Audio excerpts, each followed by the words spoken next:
Hello and welcome. The sun is setting and I'm out of battery almost on my camera, so we're going to be very brief today. Today I just wanted to talk about 4 brilliant openings to books. Honestly, they're just beautiful. So I'm going to read them. I'm going to put the text on the screen. This will be a little bit of a slower video, and then I'm going to talk for maybe 1 minute about why I think it does such a great job. And then whether or not you've read the book, I think you'll hopefully find this enjoyable. So we're going to do these chronologically from oldest to newest. So we're going to start with one that's opening is pretty famous. You probably know it already. Moby Dick by Herman Melville. This is a big chunk of a book. You do not have to read all of it, but the opening, I think, is gas. Fair warning, this and the rest of the books I'm going to read today are mostly very literary. So they might sound really like highfalutin and they're using big words. That is not why I think they're good. There are plenty of other books that can do the same job or better in plainer speech. These just happen to be very literary novels. So we're going to use some big words that I had to look up that I didn't quite know what they meant. But that's not what makes them great. So hopefully that makes sense. Call Me Ishmael. Some years ago, never mind how long precisely, having little or no money in my purse, and nothing particular to interest me on shore, I thought I would sail about a little and see the watery part of the world. It is a way I have of driving off the spleen and regulating the circulation. Whenever I find myself growing grim about the mouth, whenever it is a damp, drizzly November in my soul, whenever I find myself involuntarily pausing before coffin warehouses and bringing up the rear of every funeral I meet, and especially whenever my hypos gets such an upper hand of me that it requires a strong moral principle to prevent me from deliberately stepping into the street and methodically knocking people's hats off, then I account it high time to get to sea as soon as I can. This is my substitute for pistol and ball. What I love so much about that is just it tells you so much about A, what's going to happen immediately, someone's going to sea, and B, the mood of this character. What's his vibe? He's pretty moody, kind of introspective, and a little weird. He's just a little weird guy. Honestly, he sounds a little bit like Gen Z, like self-deprecating, depressing, but happy humor, like kind of like, LOL, everything sucks. That kind of vibe, which is interesting considering how old the book is. I'm gonna go to sea because otherwise I don't know what I might do. Like, don't hold me accountable for that. This particular passage in the middle where he says, whenever I find myself growing grim about the mouth, whenever it is a damp, drizzly November in my soul. The double use of alliteration there with growing grim and damp, drizzly November. Really, really excellent. Love that. And then he follows it up with this wild image of like, whenever I find myself involuntarily pausing before coffin warehouses. Like, wow, I've been looking at these coffins in this window for a while. Something might be wrong with me. And then he says, this is my substitute for pistol and ball. Like, I'm going to get to sea instead of shooting myself. Here I go. And it's just kind of like, oh, interesting, odd. All right, let's see why this guy is going to go to sea. But he says sort of the whole thing in like a weird, cheerful tone. And that weird, cheerful tone combined with the introspection and the cold, dark setting really sets the bar for what the rest of the book is going to be. It's going to be pretty bleak environments. And you're going to have some guy who's in a pretty bleak situation, cheerfully describing every little bit of his thought process for like 760 pages. That's Moby Dick. You don't have to read the whole thing, but the opening, I love it. Okay, moving on forward into the future a little bit. This is Franny and Zooey by J.D. Salinger. I debated a while whether to say Franny and Zooey or Franny and Zoe. I'm going to go ahead and say Zooey if I'm wrong.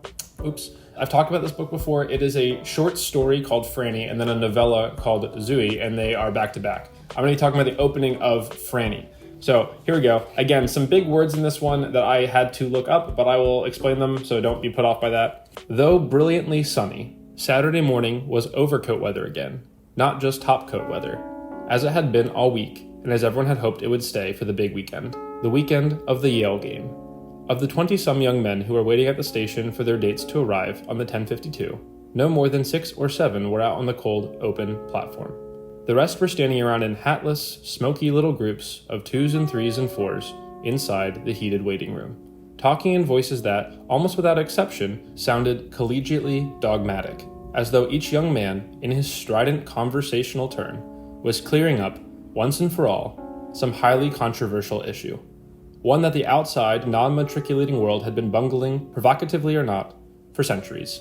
Okay, so I'm going to break down a couple of those words. Maybe you do know these words, I didn't, so I'm going to break them down in case you didn't know them like I didn't. When it says, the voices of men sounded collegiately dogmatic, it just means that they are saying things like, this is a fact. I'm saying something that I learned and it is true and there's no debating it. And then when they say non-matriculating world, they mean people who are, I think people who aren't going to college, or people who haven't gone to college, I believe. So why do I love this opening? It tells you a lot about what the story is going to be. Here's the scene. There are a bunch of young men waiting for their dates, and they're talking like this, in hatless, smoky groups. So they're smoking, they're kind of acting like philosophers, and they're taking turns telling people what they think, which, no comment, but I've stood in a lot of groups of guys and we do that sometimes. And the way he says it, he says, each young man in his strident conversational turn was clearing up once and for all some highly controversial issue. As in, they're going around the circle and someone will say, you know what I think about, I don't know, voting rights, or you know what I think about God, or you know what I think about how economics should work in this country. I'm clearing this up once and for all. Like, you know, the outside world, he says, has been bungling this for centuries. So people have been messing this up for years, but I get it. I understand. And it's really not that complicated, is what these people are saying. A group of people who have just learned something, because they're all in college, and because they've just learned something, they think they know everything. And I've been guilty of that. You've maybe been guilty of that. It's very easy. You learn something and all of a sudden you feel brilliant. It's the Dunning-Kruger effect, I think, that little curve that shows when you've just learned something, you feel really confident about it. So these are a bunch of people who are studying and think they've figured life out. And they're going to explain it to you, and you're going to listen. And the reason this is so brilliant is because if you've read Franny and Zoe, you know, in about 1 page or 2 pages, the character Lane, who is one of the men waiting on the platform for his date is going to arrive, and that's Franny. And she's going to be having a hard time. She's going to be having an existential crisis. And they're going to go out on a date, and he's going to be explaining things to her in this very collegiately dogmatic way. And she's going to be having an existential crisis right in front of him, and he's going to miss it because he's so busy explaining stuff. And so just to set up the scene by saying, hey, not here's our main character, not here's Franny, not here's what she's going through. Let's set the scene by talking about this group of men, how they feel, how they talk, and then you won't be surprised when Franny unloads her feelings and Lane has no idea what's going on. And it's almost infuriating to watch it from the outside, but it makes me wonder, like, okay, wait, am I ever doing this? Am I ever explaining things in a way that doesn't leave any room for opinion? Am I missing obvious things right in front of me? Probably. But that's why I love the opening of Franny and Zoe. If you do want to read it, it is short, but this first part that I just described, the short story Franny, is only like 40 pages. So if you want, you can even just read that first part. It's very good. Getting a little bit more recent, we're going to be reading from Something Wicked This Way Comes by Ray Bradbury. A really great book, very like fall time book, so maybe read that like in a couple of months. But I love this opening, and after I read it, I think you'll get why. So, the prologue. First of all, it was October, a rare month for boys. Not that all months aren't rare, but there be bad and good, as the pirates say. Take September, a bad month. School begins.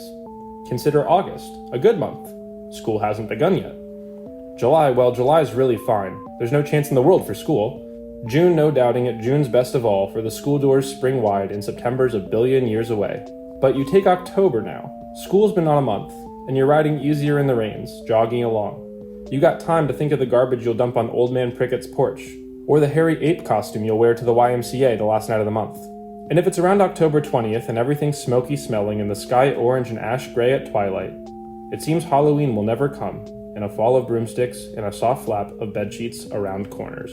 But one strange, wild, dark, long year, Halloween came early.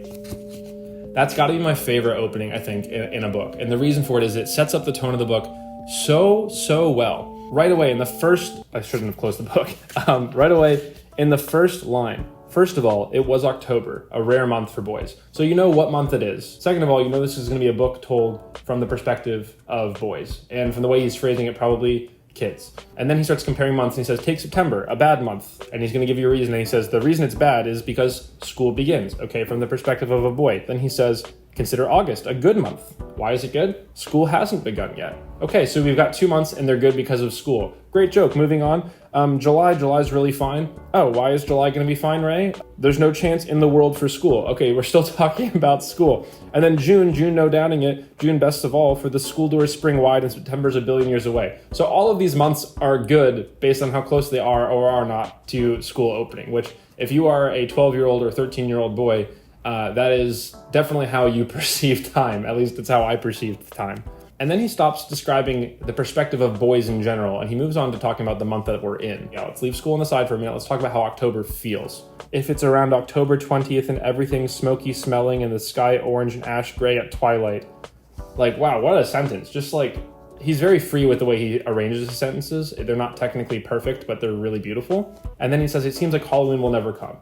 And then he sets up the entire book by saying, but one strange, wild, dark, long year, Halloween came early.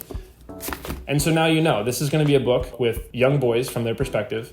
It's Halloween, and something really spooky is going to happen because Halloween is coming early on October 24th, which is not October 31st. And that combined with the title, Something Wicked This Way Comes, you're like, oh, well, here we are.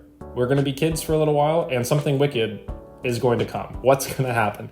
And so tonally, you understand everything that's going to happen, and emotionally, you're just super ready. If by the end of the first page, I can sort of tell what the book might deliver me, and then by the end of the book, it does deliver that, I'm really pleased. So this was a fantastic read. Definitely out there a little bit, but really enjoyed it. All right, and then moving way on up into the present, basically, we're going to be talking about Dungeon Crawler Carl by Matt Dinneman. But I was not planning on talking about this book at all. Literally, it was not in the script, but I got it at Barnes & Noble yesterday. My wife got it for me for my birthday. Woo! And so I have it. And this could not be any more different than the other books I've talked about. This and Moby Dick are probably polar opposites. I've listened to like 180 pages of it since I got it yesterday. I'm just churning through it. It is just a fun, enjoyable read. It's kind of trashy, not in a bad way, but it's like definitely, it's like watching reality TV. In fact, the book is based on reality TV. The premise is that aliens have taken over Earth. Like on the first page, they take over Earth, and now the survivors have to compete in a game show, like fighting in a dungeon crawler, basically, for aliens to watch. But it's like really goofy and trendy, and there's a cat named Princess Donut. So you can probably get from the title the fact that the book is pink and yellow. It's not like anything I've been talking about so far. So this might not be your cup of tea, or it might. I got this recommendation from the channel Phil's Got Books, which I really enjoy. He's a cool guy. So Phil, if you're watching this, thank you. This is actually kind of enjoyable. Totally not what I expected, but great. But I just really wanted to briefly talk about the first lines because it just, in a totally different way than these books did, it sets up the story really, really well. The transformation occurred at approximately 2:23 a.m. Pacific Standard Time. As far as I could tell, anyone who was indoors when it happened died instantly. If you had any sort of roof over you, you were dead. That included people in cars, airplanes, subways, even tents and cardboard boxes. Hell, probably umbrellas too. Though I'm not so sure about that one. Okay, so that's literally it. That's the first paragraph. There was an incident, there was a transformation, and anyone who was inside when it happened at 2:23 a.m. died. So I want to know more, and the book does not slow down. That is the first paragraph of page 1. By the end of page 10, Carl and his ex-girlfriend's cat, Princess Donut, are already inside the first level of the dungeon, which is underneath the Earth's crust, and they are starting to embark on their quest of fighting goblins and the rest of survivors of humanity on their way down to the bottom of it. So, totally different book, but the opening paragraph delivers on, hey, here's what you can expect from this book. First paragraph's really important, really awesome, and I really appreciate a good one. And I was just thinking about them this week, and that's what led me to make this video. If there's a book that you just love the opening paragraph or scene or whatever, let me know in the comments below. Or you can email me at timdemos.com/contact. I like getting email from you guys. I enjoy responding to it. Yeah, thanks so much for watching, and I hope you have a really wonderful day. Oh, also, I've got this cool mug made. It says Reasons to Read on it. I don't know if you can see that right now, but a local potter that we know, that my wife does some work with, made these mugs for us, and then I was able to, with my wife, draw on them with like a ceramic glazed pencil, and then send them back, and they fired them for us, and so we have a couple of those, so that's pretty fun. I've been enjoying drinking from this. I got one for my mom for Mother's Day as well, but yeah, that's it. Have a great day.